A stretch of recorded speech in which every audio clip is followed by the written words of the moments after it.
Playtime makes Stitches hungry.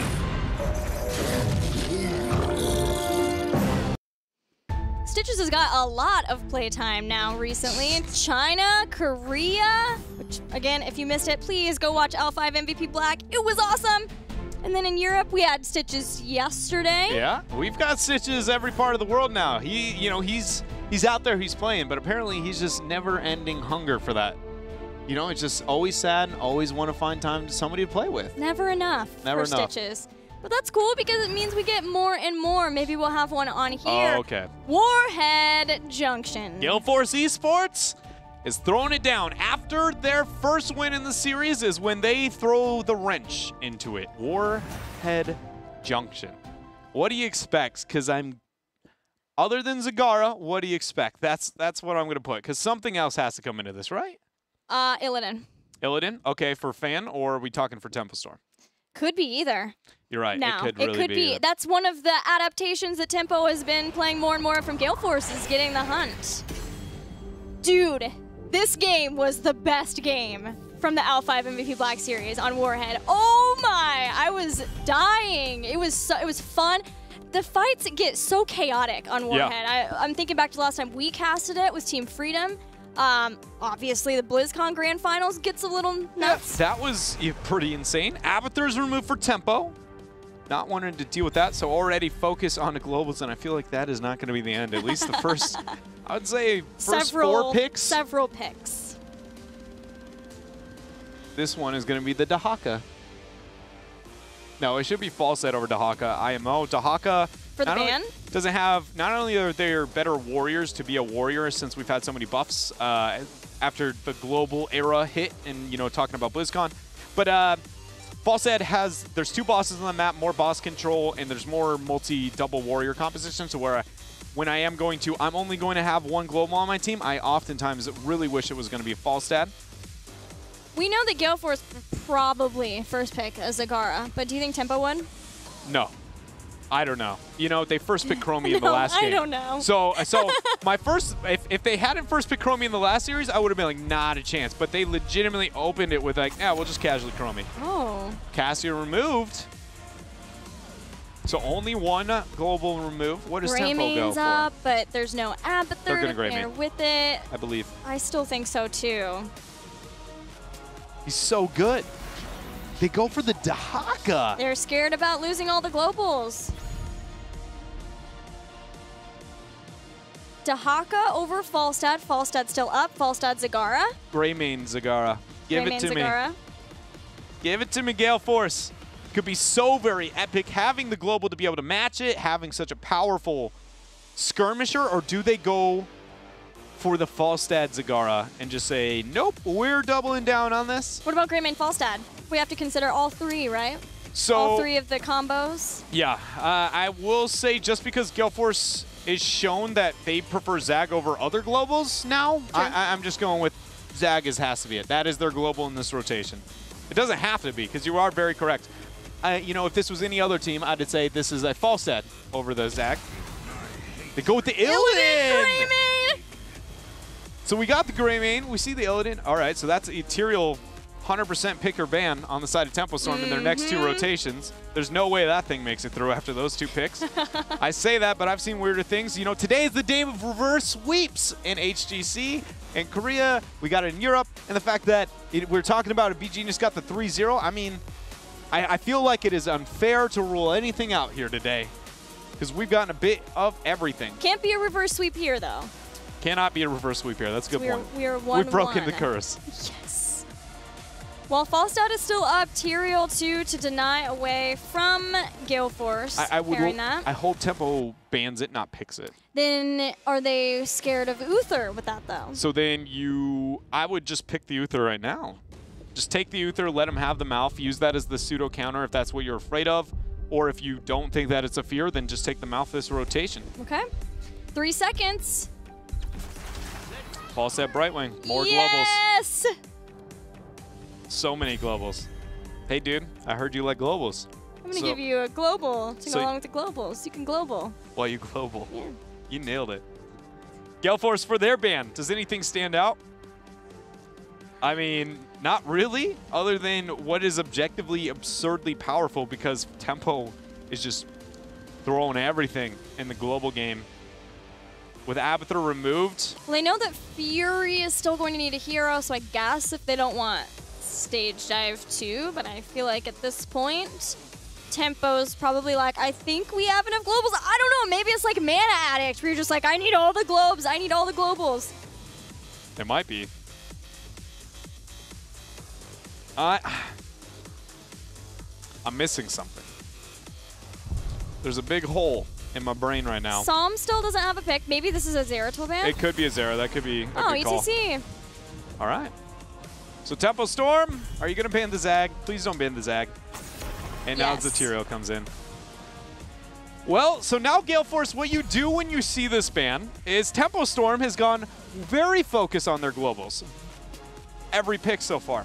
And they've banned a global, and then they banned a second global. Gale Force only has one to use, and that is Hunt. They don't have to, but they can.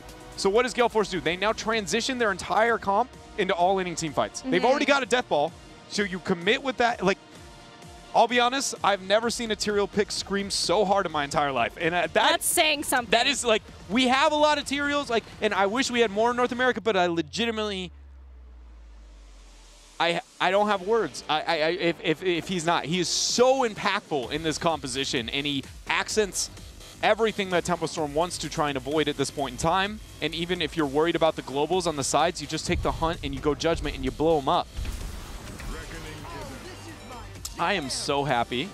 So happy. So now Gale Force, depending on the next two picks, goes one of two options. You either go Deathball teamfight or you go pick off the isolated person. Yeah. Into a Falstad, Dahaka, and a Brightwing, I would like to see... Ooh, give me a moment on that one. For Tempo Storm? Or for what you want Gale Force to commit to. Well, because Tempo Storm's all in. They have. Their comp is going to have two more picks that are not going to change. You could put any heroes in there, and they have to play this game one way. Just because of how they drafted so far. Yep. Huh. They can go... What about Zeratul to stop the Death Ball, though? Zeratul could be used... Because then you've got the skill matchup of Void Prison and Sanct. But then you've lost so much in your team fight committing to Brightwing, Dahaka, and Falstad in your first three picks. Yeah, but it's more like you can use that. You can use Gust. You've got all these disengagement tools. Oh. Or you can look for picks with Tracer. Cheers, love.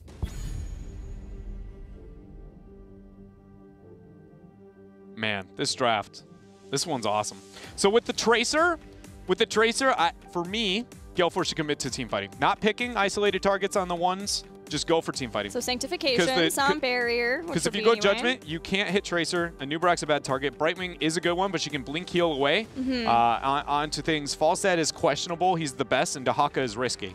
So I personally would enjoy them more committing to the team fight department, and when that means they should commit to a really solid backliner here, one that can move with everybody else moving forward. And if they're committing to the burst, they'll look for something like, I mean, my first thought is obviously like a Hinterlands Blast, but that exists on the side of Tempo Storm. Something with mobility and high single target burst. So Li Ming? She could be. She's not as reliable. You would like point and click ideally if you go for the burst onto the side targets. But if you're going for the team fight, something like Vola, Lunara, that would be good. So, man. Yeah, it's whoever thinks that they can deal with Tracer in the back. Because Lucio's going to be focused on that Greymane Illidan. They have to be somewhat self-sufficient. This is, I've never seen two drafts embody the idea of, that I constantly talk about the theory when looking at compositions. What is your comp good at? What is your opponent's comp good at? Minimize that and maximize what your team is good at, right?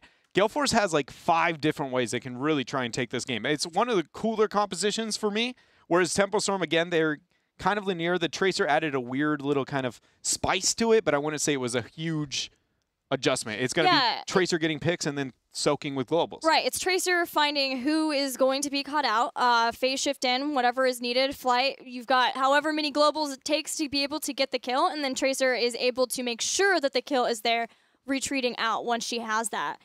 But Gale Force eSports, they've got some good abilities to make sure that they can get the bosses if they want to make sure that they have those for the late game pushes. They don't.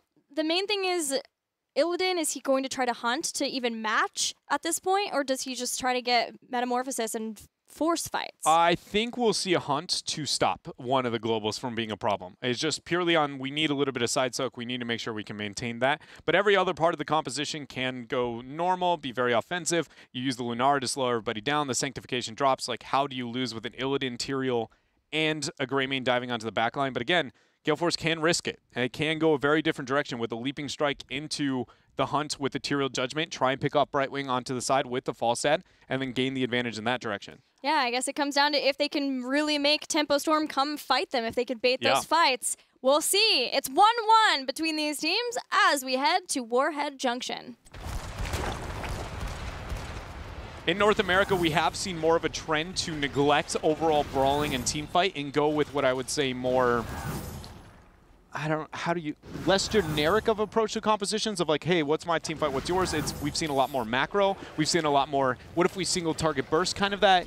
It's not cheese, but it is very different than what you would expect. Not as straightforward. And yeah, that big focus like with the Judgment lately. Yes. That was just Gale Force. I think one other team maybe has played Judgment. We've seen it from B-Step too. Okay. Yeah. Well, that's crazy that was so far back. Because that was at the very beginning of part 2 before we had seen other teams do that. And that's the second time B-Step has sort of started what ends up being a meta for other places, or at least been the first to show it.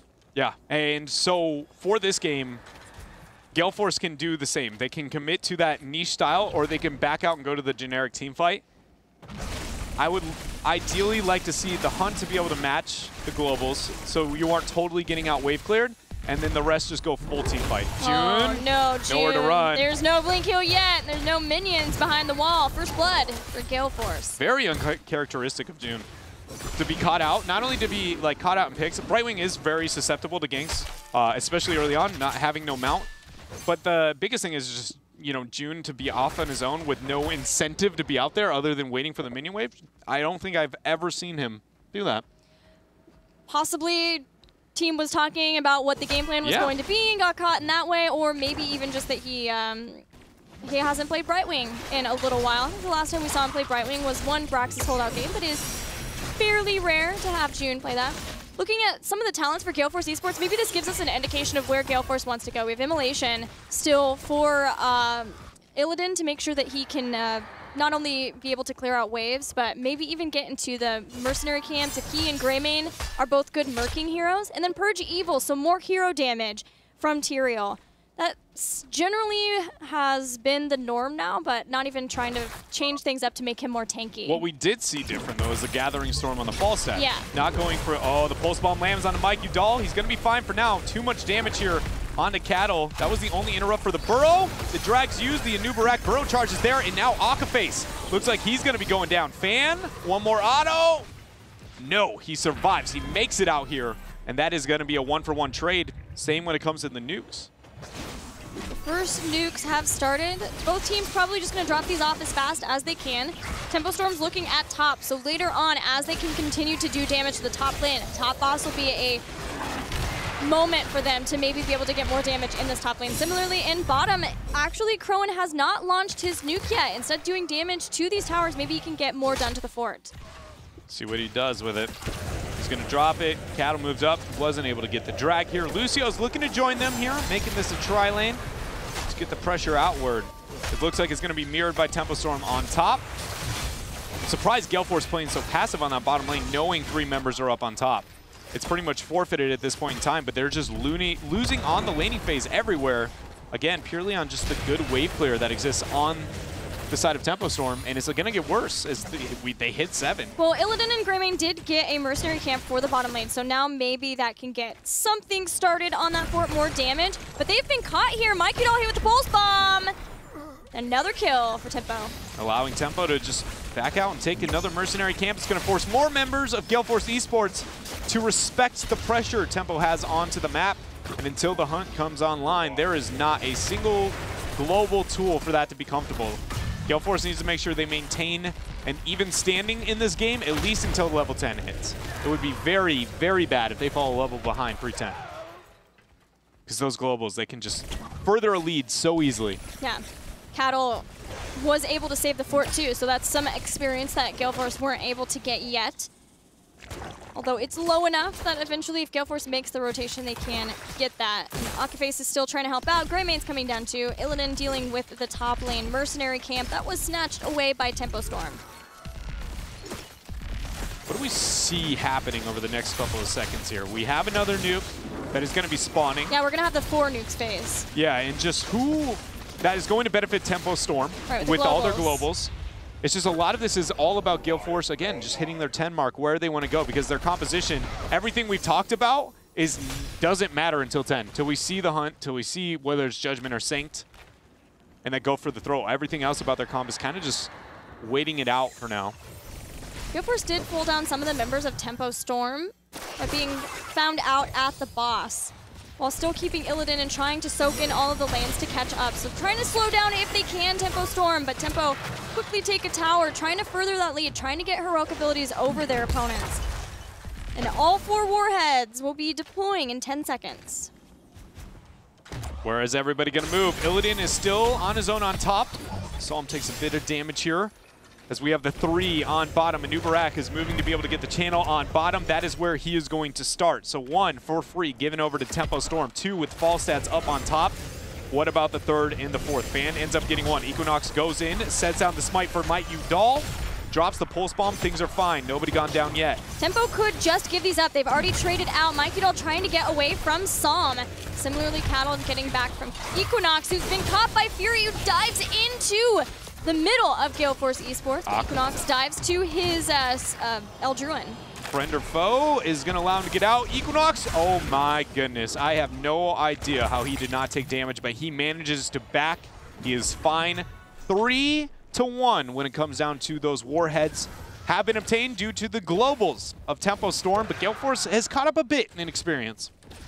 Yeah, that was a long time where Tempo Storm weren't soaking with all their globals, mercenary camps, threatening each side of the battleground.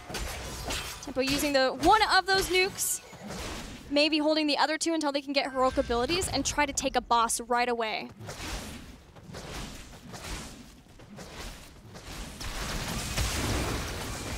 Gale Force is getting their own camp up on bottom. It's just a lot of this is, again, it's about the 10s for Gale Force. I'm just waiting to see what they do, because there is nothing. They lose all of their early nukes. We've seen that already. Again, because they don't have the globals to be a match. It's 3-0 currently. So then what else are they going to do? They can't bait a team fight for Tempo Storm in this early game. It's just stopping the bleeding of what Tempo Storm is, applying pressure to these front walls, to the forts, and everywhere else on the map, and then waiting to get those team fights later on. They have kept into the game, but definitely not as close as they would like. An entire level, again, pre-10 is not good. Yeah, and Tempo Storm have a lot of heroic abilities that will enable them to control the fight and just get back if necessary. Not only Emerald Wind, but Gust, of course, and then they have Isolation and Cocoon. So everything designed for them to just be able to control who's attacking and when they get to fight. It's a full ISO comp. Yes. Like, everything about their composition is not even taking that fight, which is really good. Okay, so that makes Sanctification even better. He's hiding it, which makes me think Judgment. We're going to find out. Throw charge, leaping strike out, Crow and fall in half health. Pulse bomb ends up connecting. Judgment goes on to June. Can they get the kills? Emerald to win them back. Everybody is going to be fine as he buys time, and that is an isolated fan as he goes down. And more importantly, drops a nuke that Cattle will happily steal away from Gale Force eSports. 2 kill with this isolation comp. And June staying alive was the icing on the cake for Tempo Storm. They'll start shooting off the nukes as fast as they can and look toward a boss. So what this means for Gale Force eSports now in this game is close-ish, but it is really hard for Gale Force to win now. Gale Force is actually going to try and invade this boss, so we'll take a minute to appreciate this attempt. 27 seconds before Judgment. Hunt up in 3. Greymane's not here yet, but the rest of the teams are both here. Tempo Storm has the nuke if they want to fire it to do massive amounts of area damage. Pulse Bomb misses. Cattle has to step off at the point. He's the one getting low. He burrows and heals back up. He's popping the nuke. Cawthon goes down. They're dodging the nuke. Dying. Gale Force eSports dodges the nuke. Tempo Storm takes the boss. Yeah, the Emerald Wind is going to be used in securing another kill, but Mike Udall is trying to turn this fight as he ends up going down thanks to the isolation there. And Cattle makes it up. Never mind. Judgment's right back. See, and Nerd, that is going to be a pick. And can Tracer survive? she can. June and Som are still here trying to maybe get this Equinox kill. Pulse Bomb hits Akaphase. Equinox and Akaphase are so low. Smite to give the movement speed. June will have to be content to take the nuke that is spawned. Okay, so why this is so hard for Gale Force eSports now. They went in, Tempo Storm went full isolation. We talked about the crowd control they have. They went with the Gus, Emerald Wind, isolation, the bait here. Aka goes down. Now Lightning Rod was on. No getting away from that. Now Fan's in trouble, but Equinox is here. King of movement speed. Once he gets caught up. Trying to break him out. This Gust, another kill. Going over to Tempo Storm, staggering the deaths of Gale Force one by one, securing themselves what is now a 2-level lead. Tempo Storm bringing the globals to Gale Force eSports, showing how strong their isolation can be, gusting just in the nick of time to force Tyrael away as the cocoon pops. One nuke down, a second there, a keep about to fall, opening up the core to Tempo Storm. And with the Judgment Hunt combo that we see out of Gale Force eSports post the 13 mark, things have gotten a bit harder when it comes to those targets. The fact that Brightwing does have her own ice block now on top of the Emerald Wind. So if you focus her, she can decide to cancel the Judgment. If you focus somebody else, she can decide to push you away for free. Limiting everyone down to just the Falstad as the easy target. Everyone else should be able to survive or outplay a Judgment kill comp. Gale Force eSports desperate here as 16 is closing in for Tempo, and the fact that 13 is just now being achieved. Tempo Storm knows that Gale Force has started this boss. Can they get the invade? Keep in mind, they do have Emerald Wind. Yeah, the hunt was used to get to this too, so it's going to go down because of his Betrayer's Thirst, but it's still not available yet if they want to try to judge and hunt one target. The boss is starting to go down, but it's 16 to 13. Tempo Storm are ready to get onto the point. The boss will fall. Pulse Bomb hits Lunar, blowing her up. Oh, Sound Barrier does not save her. Gus pushes everyone off the point, and Emerald Wind to confirm the boss. Things getting bad, going to worse for Gale Force eSports. The Judgment comes in, beautiful pre-cleanse. Fan comes out of the cocoon itself only to meet death. 3 people are now down for Gale Force eSports. The boss stomping in towards a keepless top lane. Everything going down here in this game. Yeah, the Pulse Bomb was amazing, and Lunar had to Leaping Strike out. Sound Barrier trying to save the life. But then Gust plus Emerald Wind, what can you do to try to stop that versus the boss? And that looks like it may be GG here. 3 members are alive for Tempo's 4, but the drag is enough. It already gets a kill there onto the Illidan. Icebox going to be used. Emerald Wind not up for another 11, but 79% Cawthon onto the core. Cawthon gets pushed away. Tempo Storm still trying to commit to this. Cawthon flies back over and in, trying to bring down the core. And Tempo Storm up 2-1 over Gale Force, giving Gale Force a taste of their own medicine with all those globals. Yeah, just, throwing it back in their face with a dominant performance, and it all started in the early game of that game. There was just, after that level lead, there was no moment where Gale Force seemed to be able to find themselves to be able to come back, and this is the moment where I kind of want to draw the line for Gale Force. I'd rather see them play a little bit more standard. They have the strategies that can catch anybody off guard, but 2 times in a row, committing to it and not really even having a much of a moment, it felt like, in the 2 games that they lost to be able to come back. Only time it worked out is the tried and true Braxis Zagara. That's the only one. And both the other 2 rounds, Tempo Storm looks full control. Well, there were 2 different kinds of compositions for Gale Force eSports at the beginning of part 2 that brought them a lot of success. One was Braxis. Yeah. That's done. That did net them a win, but they need 2 more. The other was double support. Is this even a possibility? I mean, it definitely is a possibility. We have seen North America pull away from it really, really hard for all the hype that was kind of behind the strategy. But it is still possible to see it come out here in this game. It's just, I don't know, the minute I saw the Judgment, I honestly didn't see much of a way that Gale Force could come back in that last game. And I just want to see them play things that are a little bit more normal, just so, again, because you can't, until you have something to compare to on how to play a competition, you never really can better yourself overall. And it just feels like when you get a little bit too wild and the variables are always constantly changing for them, they might miss home a little bit too far with these drafts. Yeah, it does seem like all of the bag of tricks basically has been upended, and we've seen everything that Gale Force has to offer. And Tempo Storm facing Gale Force eSports at the very end of part 2 has been able to piece together, for the most part, how to defeat all of those